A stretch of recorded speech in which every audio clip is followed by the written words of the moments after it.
I just want to get my paperwork done. I don't want to serve you. Go away! They refused to serve a veteran at the DMV. 6 minutes later, military trucks pulled up.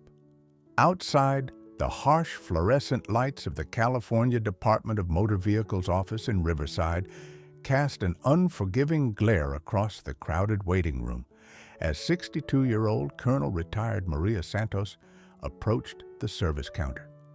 Despite her civilian clothes, a simple blue blouse and khaki pants, Maria carried herself with the unmistakable bearing of someone who had spent 30 years in military command. Maria had driven 45 minutes from her home in the desert to renew her driver's license, a routine task that should have taken less than an hour. What she didn't expect was to encounter a bureaucratic nightmare that would expose deep-seated problems in how government agencies treated military personnel. At the service window sat Clerk Durthare, a young man named Brandon Walsh, who had been working at the DMV for 8 months. Walsh was having a particularly stressful day. The computer system had been glitching. Customers had been increasingly hostile, and his supervisor had been pressuring him to process applications faster while making fewer errors. "Next," Walsh called out, without looking up from his computer screen. Maria approached the window and placed her documents on the counter, her current driver's license, her military retiree ID card, and the renewal notice she had received in the mail. "I'm here to renew my driver's license," Maria said politely. Walsh glanced at the documents, noting the military ID card with barely concealed irritation. In his experience, military customers often thought they deserved special treatment, and he was in no mood to deal with entitled behavior. "I need proof of residence," Walsh said curtly. Maria was confused. "I have my current license with my address, and the renewal notice was mailed to that address. Isn't that sufficient?" "No. I need a utility bill or bank statement dated within the last 30 days. Maria felt a familiar tightness in her chest. "Sir, I don't have those documents with me. The renewal notice didn't indicate I would need additional proof of residence for a simple renewal." Walsh's response was to slide her documents back across the counter. "Then you can't renew your license today." Next, what Walsh didn't know was that Colonel Maria Santos wasn't just any retired military officer. She was the former commanding officer of the 916th Air Refueling Wing, a decorated veteran of 3 combat deployments, and currently served as a special advisor to the Pentagon on veteran affairs. More importantly, she was scheduled to brief senior military officials at March Air Reserve Base in exactly 2 hours. Maria stared at Walsh in disbelief. "Excuse me, but I've been renewing my license at DMV offices for over 40 years. I've never been asked for additional documentation beyond what I've provided." Walsh didn't look up from his computer. "Ma'am, the rules have changed. If you don't have the required documents, you'll need to come back another day." Maria felt her military training kick in the discipline that had carried her through decades of service and command. She spoke with the measured tone of someone accustomed to resolving conflicts through clear communication. "Sir, could I speak with your supervisor? I believe there may be a misunderstanding about the requirements." Walsh's expression hardened. "The supervisor is busy. The requirements are clearly posted on the wall. You need to read the signs before getting in line." Maria glanced at the posted requirements, which indeed mentioned proof of residence, but also included exceptions for license renewals where the address hadn't changed. She pointed this out to Walsh. According to your own posted policy, proof of residence isn't required for renewals when the address remains the same. My address hasn't changed. Walsh finally looked up, his expression showing irritation rather than professional courtesy. Ma'am, I don't care what the sign says. I'm telling you what I need to process your application. The situation was attracting attention from other customers in line. An elderly man behind Maria spoke up. Young man, the lady is right. I renewed my license last month without bringing a utility bill. Walsh's face flushed with embarrassment and anger. Sir, please mind your own business. Ma'am, if you continue to argue with me, I'm going to have to ask you to leave. Maria felt a surge of the controlled anger that had served her well during her military career when dealing with incompetent subordinates. But she also understood that escalating the situation wouldn't help her get her license renewed. I'm not arguing, Maria said calmly. I'm trying to understand why the posted policy isn't being followed. Could you please call your supervisor? Walsh stood up abruptly. Ma'am, you need to leave now. You're disrupting other customers. It was at this moment that Maria made a decision that would change everything. She pulled out her phone and made a call to her assistant at March Air Reserve Base. Jennifer, this is Colonel Santos. I'm going to be late for the briefing. I'm having an issue at the DMV that needs to be resolved. Walsh overheard the conversation and his expression changed slightly. Ma'am, are you active military? I'm retired military, currently serving as a special advisor to the Pentagon. I'm scheduled to brief senior officers at March Air Reserve Base in 90 minutes. Walsh's demeanor shifted, but not in the way Maria expected. Instead of showing respect, he seemed to become more hostile. Well, ma'am, your military status doesn't give you special privileges at the DMV. You still need to follow the same rules as everyone else. Maria's phone rang. It was Brigadier General Patricia Chen, the commanding officer of March Air Reserve Base. Maria, Jennifer told me you're having problems at the DMV. What's the situation? Maria explained the situation while Walsh listened with growing discomfort. When she finished, General Chen's response was immediate and decisive. Maria, stay exactly where you are. I'm sending someone to resolve this situation immediately. Maria hung up and looked at Walsh. Sir, I suggest you call your supervisor now. This situation is about to escalate beyond your authority level. Walsh was beginning to understand that he had made a serious mistake, but his pride prevented him from backing down. Ma'am, I don't care who you know. You're not getting your license renewed without proper documentation. What Walsh didn't know was that General Chen had just activated emergency protocols designed to protect senior military personnel from harassment or discrimination by civilian agencies. General Chen's call to March Air Reserve Base set in motion a response that Walsh could never have anticipated. Within minutes, the base's military police were mobilized and a convoy of vehicles was dispatched to the DMV office. The general had also contacted the California National Guard and the local FBI field office, as interference with senior military personnel could constitute a federal offense. At the DMV office, Walsh was trying to maintain control of a situation that was rapidly spiraling beyond his authority. Other customers were openly expressing their support for Maria, and several had begun recording the confrontation on their phones.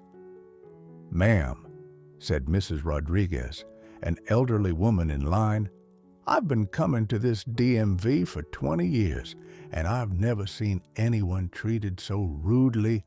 Walsh turned to address the growing crowd of supporters. Everyone needs to mind their own business and return to your places in line. Maria remained calm, drawing on decades of experience in high-pressure situations. Sir, I'm going to give you one more opportunity to call your supervisor before this situation becomes a much bigger problem. Walsh's response was to pick up his phone and call security. We have a disruptive customer at window 3 who needs to be escorted from the building. The DMV security guard, a retired police officer named Tom Martinez, approached the situation with the professional assessment of someone who had dealt with thousands of conflicts during his career. He immediately recognized that Maria was not being disruptive. She was standing calmly at the counter while Walsh appeared agitated and hostile. "What's the problem here?" Martinez asked. Walsh pointed at Maria. "This customer is refusing to follow DMV policies and is disrupting other customers." Martinez looked at Maria, noting her military bearing and calm demeanor. "Ma'am, what's your side of the story?" Maria explained the situation clearly and concisely, providing Martinez with the facts without emotion or bias. Martinez examined the posted policies and Maria's documents, quickly determining that Walsh was not following established procedures. "Son," Martinez said to Walsh, "this lady is right. She doesn't need additional proof of residence for a simple renewal. Why are you giving her a hard time?" Walsh's face reddened with embarrassment and anger. "Tom, I'm following the procedures I was trained on. If you don't support me, I'm calling the supervisor." "Good idea," Martinez replied. "Call the supervisor. This situation needs to be resolved properly." It was at this moment that the first military vehicle pulled into the DMV parking lot. A Humvee with military police markings parked directly in front of the building, followed by a staff car bearing the flags of a general officer. Through the windows, customers could see uniformed military personnel exiting the vehicles and approaching the building. The sight of armed military police entering a civilian government building was unprecedented and immediately captured everyone's attention. Sergeant Major James Rodriguez entered the DMV office first, his uniform bearing the ribbons and decorations of a distinguished military career. Behind him came Captain Sarah Chen, the general's aide-de-camp, and 2 military police officers. "I'm looking for Colonel Maria Santos," Sergeant Major Rodriguez announced to the room. Maria stepped forward. "I'm Colonel Santos, Sergeant Major." Rodriguez came to attention and saluted.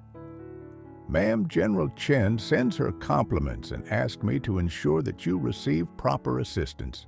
The effect on the DMV office was immediate and dramatic. Every person in the building understood that they were witnessing something extraordinary. A senior military officer had been treated so poorly that the military had responded with an official intervention. Walsh stared at the military personnel with growing horror as he began to understand the magnitude of his mistake. He had not just refused service to any veteran. He had refused service to a senior military officer who was currently serving in an advisory capacity to the Pentagon. Captain Chen approached Walsh directly. "Are you the clerk who refused to serve Colonel Santos?" Walsh's voice was barely above a whisper. I was following procedures." "What procedures require you to deny service to a senior military officer who has provided all required documentation?" Before Walsh could answer, DMV Supervisor Linda Thompson emerged from her office, having been alerted to the military presence in her building. Thompson was a 20-year DMV veteran who immediately understood that her office was facing a crisis that could result in federal intervention. "I'm Linda Thompson, the office supervisor," she announced. "What can I do to resolve this situation?" Sergeant Major Rodriguez handed her a document. "Ma'am, this is an official complaint regarding discrimination against a senior military officer. Colonel Santos was refused service despite providing all required documentation." Thompson quickly reviewed Maria's paperwork and the DMV policies, immediately recognizing that Walsh had acted improperly. "Colonel Santos, I sincerely apologize for this situation. We'll process your license renewal immediately." But the damage was already done. The military response had been triggered, and federal agencies were now involved in what had started as a simple DMV transaction. The arrival of military personnel at the DMV office had created a crisis that extended far beyond a simple customer service dispute. Within minutes, local news crews were arriving to cover the unprecedented sight of military vehicles surrounding a government building, and social media was buzzing with videos of the confrontation. DMV Supervisor Linda Thompson found herself at the center of a public relations nightmare that could damage not only her office's reputation, but potentially result in federal investigations into discriminatory practices against military personnel. "Colonel Santos," Thompson said, her voice shaking slightly, "I want to personally apologize for Mr. Walsh's behavior. This is not how we treat our military personnel." Maria maintained her professional composure despite the chaos around her. "Ms. Thompson, I appreciate your apology, but this isn't just about me. If Mr. Walsh treats a senior military officer this way, how is he treating other veterans who don't have the resources to call for help?" The question hung in the air like an indictment of the entire system. Sergeant Major Rodriguez stepped forward with information that made the situation even more serious. "Ma'am, we've received reports from other veterans about similar treatment at this office. Colonel Santos's case appears to be part of a pattern of discrimination against military personnel." Thompson felt her stomach drop. Pattern of discrimination was a phrase that could trigger federal civil rights investigations and potentially result in the loss of federal funding for state agencies. Captain Chen approached Walsh, who was now visibly sweating despite the air conditioning. "Mr. Walsh, I need to ask you some questions about your interactions with military personnel." Walsh looked around desperately for support, but found none. His supervisor was clearly angry with him, his colleagues were avoiding eye contact, and the customers in line were openly hostile to his behavior. I treat everyone the same," Walsh stammered. "I don't discriminate against anyone." "Mr. Walsh, treating everyone the same isn't the same as treating everyone fairly," Captain Chen replied. "Military personnel often have unique documentation and circumstances that require understanding and flexibility." The crisis deepened when FBI Special Agent Jennifer Martinez arrived at the scene. Agent Martinez specialized in civil rights violations against protected classes, including military personnel, and her presence indicated that this incident was being treated as a potential federal crime. "I'm Agent Martinez with the FBI," she announced to Thompson. "We're here to investigate potential violations of federal civil rights laws regarding discrimination against military personnel." Thompson realized that her office was now under federal investigation. "Agent Martinez, I want to assure you that we take this matter very seriously. Mr. Walsh's actions do not represent our office's policies or values. Agent Martinez began interviewing witnesses and reviewing security footage of the incident. What she found was a clear pattern of Walsh treating Maria differently than other customers, refusing to follow established policies and showing hostility specifically related to her military status. Ms. Thompson, Agent Martinez said, after completing her initial investigation, "I'm finding evidence of discriminatory treatment based on military status. This could constitute a federal civil rights violation." The situation reached its climax when General Chen herself arrived at the DMV office. The sight of a general officer entering a civilian government building was unprecedented and immediately attracted the attention of every news outlet in the region.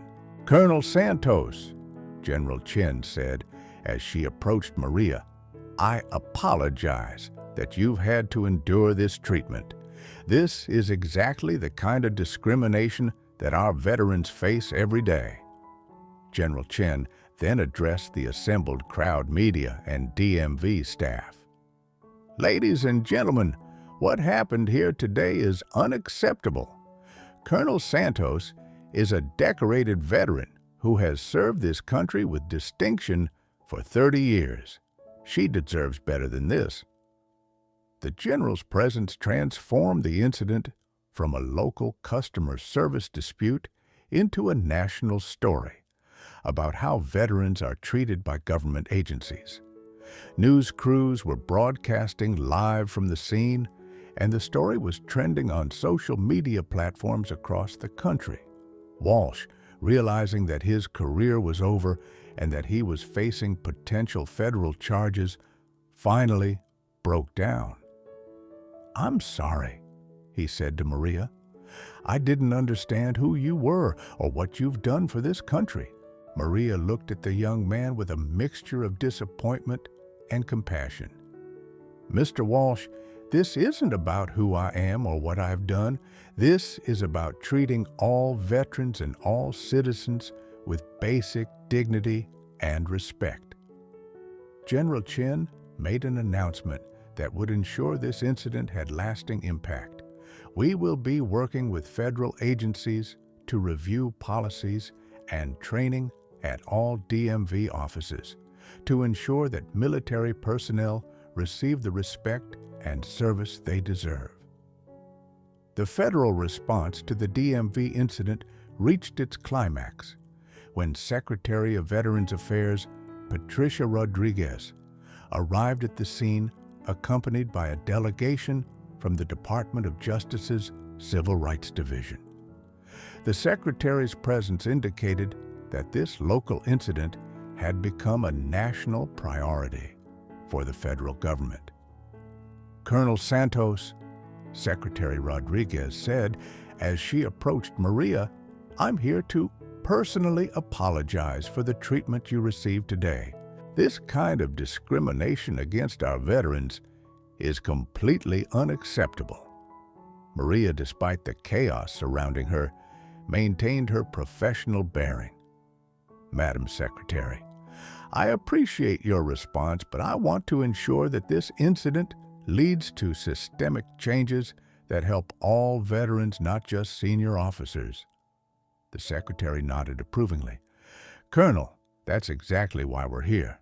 Your case has exposed problems that exist across the country in how government agencies interact with military personnel."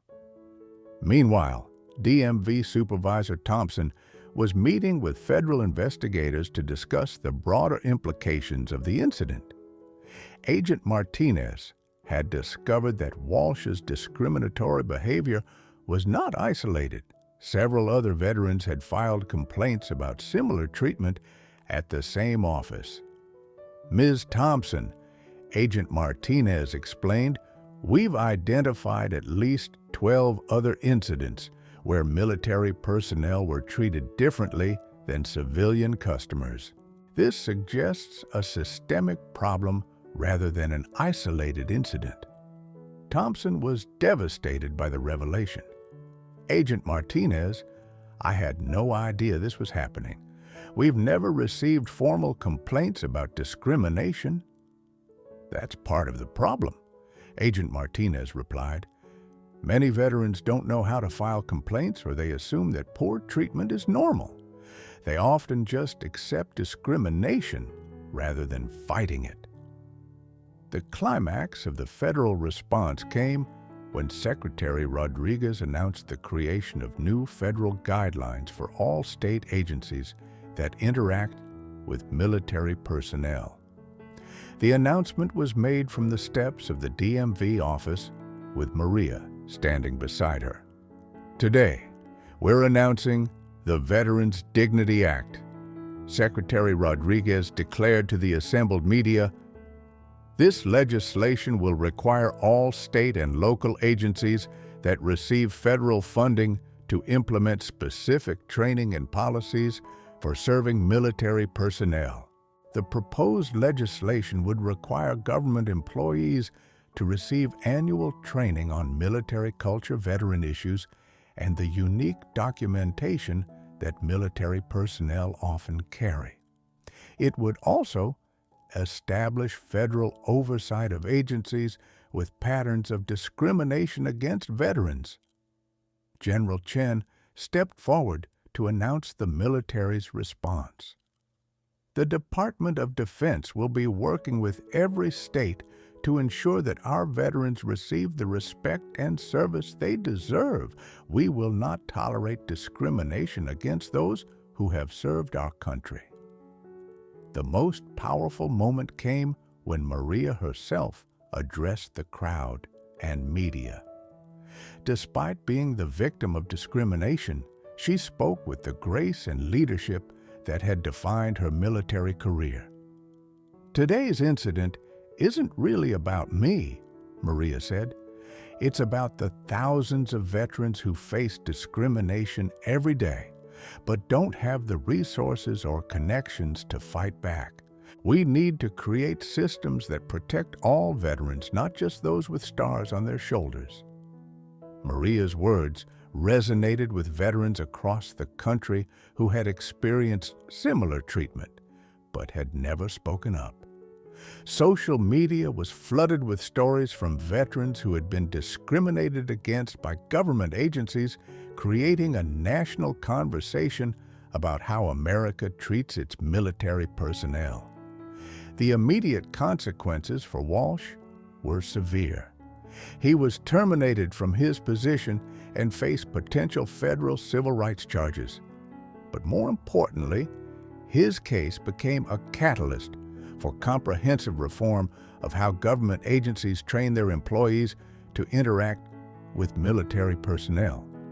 DMV Director James Patterson arrived from the state capitol to personally oversee the response to the crisis. Patterson understood that this incident could result in federal intervention in state DMV operations if not handled properly. "Colonel Santos," Patterson said, "I want to personally apologize for the treatment you received. We're implementing immediate changes to ensure this never happens again."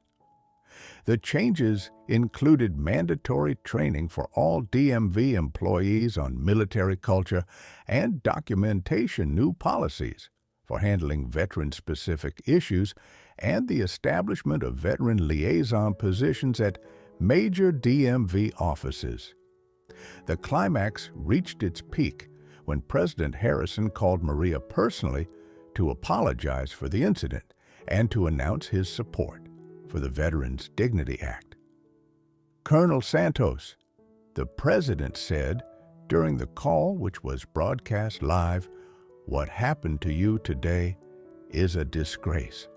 No veteran should ever face discrimination for their service to our country."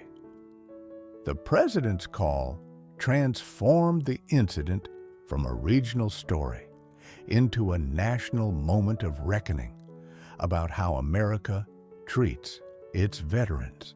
The image of military trucks surrounding a DMV office became a symbol of the federal government's commitment to protecting veterans from discrimination. As the day concluded, Maria finally received her renewed driver's license processed by Supervisor Thompson, personally, with full apologies and respect. But the real victory was the systemic changes that would result from her experience. Colonel Santos, Secretary Rodriguez said, as the federal delegation prepared to leave, "Your dignity and grace in the face of discrimination has created an opportunity for lasting change. Every veteran in America will benefit from what happened here today." Maria looked around at the military personnel, federal officials, and media representatives who had responded to support her. "Madam Secretary, this is what happens when we stand up for each other. No veteran should ever have to face discrimination alone." The incident at the DMV had become a defining moment in veteran advocacy, demonstrating that discrimination against military personnel would not be tolerated and that the federal government would use all available resources to protect those who had served their country. As the military convoy prepared to leave the DMV parking lot, Maria reflected on how a simple license renewal had become a catalyst for national change. The veteran who had been refused service had become a symbol of dignity, perseverance, and the power of standing up for what's right. 6 months after the incident at the Riverside DMV office, the ripple effects of Maria Santos's experience had transformed how government agencies across the nation interacted with military personnel. The Veterans Dignity Act had been signed into law by President Harrison, creating the most comprehensive protections for veterans in civilian government interactions in American history. Brandon Walsh had been prosecuted under federal civil rights laws and sentenced to community service at veteran organizations where he learned firsthand about the sacrifices made by military personnel. His case became a cautionary tale used in government employee training programs nationwide. "I had no idea what veterans go through," Walsh would tell audiences during his community service presentations. "Colonel Santos taught me that respect isn't earned by rank, it's owed to every person who serves our country." The DMV office in Riverside had been transformed into a model facility for veteran services. Linda Thompson had implemented comprehensive training programs, hired veteran liaisons, and established special service windows for military personnel. The office now served as a training center for other DMV locations across California. Maria Santos had been appointed as the first Director of Veteran Advocacy for the Department of Veterans Affairs, a position created specifically to address systemic discrimination against military personnel in civilian agencies. Her office had already resolved hundreds of cases and prevented countless incidents of discrimination. "The most important thing we've accomplished," Maria would tell audiences during her speaking engagements, "is showing veterans that they don't have to accept poor treatment. There are people and systems in place to protect them." The incident had also sparked a broader conversation about respect for military service in American society. Military appreciation events had increased dramatically, and businesses across the country had implemented veteran-friendly policies and training programs. General Chin had been promoted to head the Pentagon's new Veteran Protection Office, which monitored civilian agencies for patterns of discrimination and coordinated federal responses when military personnel were mistreated. Most significantly, the story had inspired a new generation of government employees to view their work as service to those who had served. Training programs now emphasize that serving veterans was not just a job requirement, but a patriotic duty. Every veteran who walks into a government office should be treated like the hero they are. Maria would conclude her speeches. That's not just good customer service, it's the debt we owe to those who protected our freedom. The colonel, who had been refused service at the DMV, had become a symbol of dignity, perseverance, and the power of federal protection for those who had served their country with honor. This story demonstrates how individual acts of discrimination can spark systemic change when met with appropriate federal response and the courage of those who refuse to accept injustice. Maria's professional response to mistreatment, combined with swift military and federal intervention, created lasting protections for all veterans interacting with government agencies.